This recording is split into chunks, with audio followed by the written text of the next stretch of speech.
गोरी।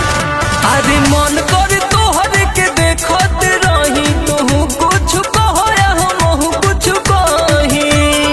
अच्छा हंसेलू जब ये गोरी, लगे कि फूल खिले।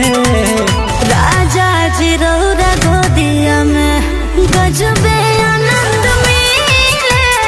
राजा जी रौरा गोदिया में गजबे आनंद मिले। राजा जी रौरा गोदिया में।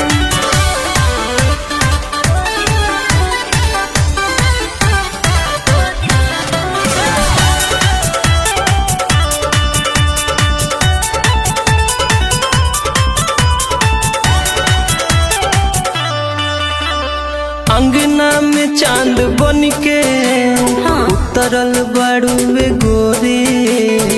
कहीं गो दिल रहे, उहो कलिहलू चोरी। अच्छा बोले ला बोलिया आलू भावन बलम, लगे बड़ी मन भावन बलम। अलगे सुकून पावे ने बतिया जब करीले। राजा जी रौरा गोदिया में गजबे आनंद मिले। राजा जी रौरा गोदिया में गजबे आनंद मिले। राजा जी रौरा गोदिया में।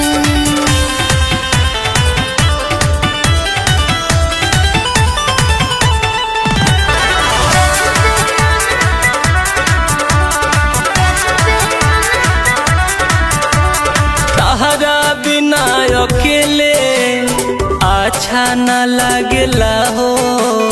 अमृत सोनू तोहरा पीछे भागेला हो।